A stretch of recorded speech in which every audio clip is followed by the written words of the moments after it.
Discuss all of this, I'm joined now by former NASA astronaut Leroy Chow. Thank you so much for joining me, Leroy. How are you doing? I'm doing great. Great to be with you. Amazing. Let's start with the Starliner crew who have been stuck in space for months now. Can you just remind us what's actually happened for them to be stuck there? Sure, they flew up on a flight test of the Boeing Starliner spacecraft on its maiden voyage with astronauts on board. They docked to the International Space Station for an 8-day mission.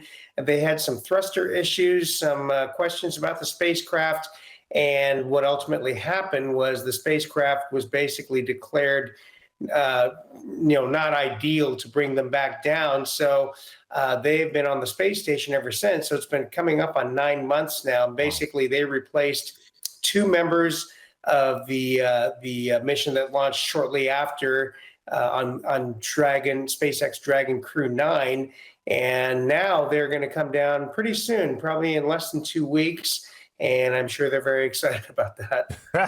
Yes, indeed.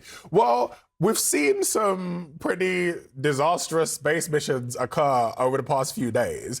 I'm just wondering, how dangerous is this mission to rescue them? And are there some concerns there based on the fact that there have been some failed missions? Well, sure, but I mean, it's not really a rescue mission. What's happening is the Crew 10, the SpaceX Dragon Crew 10 mission is launching a few weeks early. They were originally going to fly up on a brand new SpaceX spacecraft, and it was undergoing its final testing. And the decision was made to move them to an existing SpaceX spacecraft, which was ready to go. And so now they'll be able to go up a few weeks early. And so they'll go up, and then Butch and Sonny, the two Starliner astronauts, will be able to come down with the rest of the crew that was scheduled to come down. So they're going to get to come home a few weeks early. There's no danger. The SpaceX, no appreciable danger. The SpaceX spacecraft is a proven one. It's been taking astronauts to and from ISS for, basically around 2.5 years. So earlier this week, President Trump blamed President Biden for the astronauts being stuck. And Mr. Trump then tried to claim the rescue mission for himself, saying that he was the one responsible for saving them. Does the politics of this help the mission?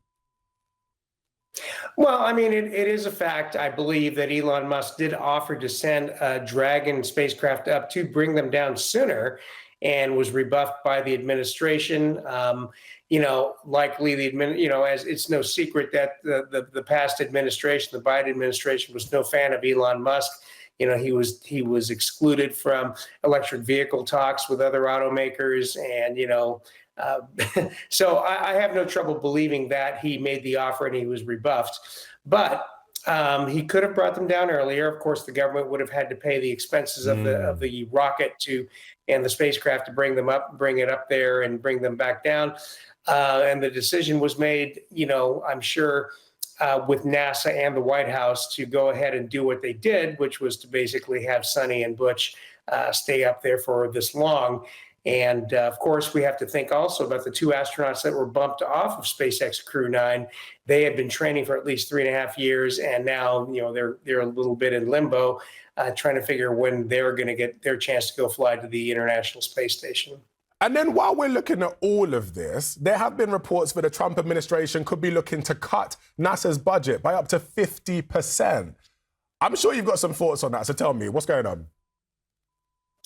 Well, it's interesting. I mean, NASA is not the agency it used to be. I mean, for example, to put it in perspective, in the late 1950s, NASA was created, and in less than 11 years, just another 11 years, NASA was created. We invented rockets, we recruited astronauts, we did all these things, and we landed humans on the moon in just under 11 years.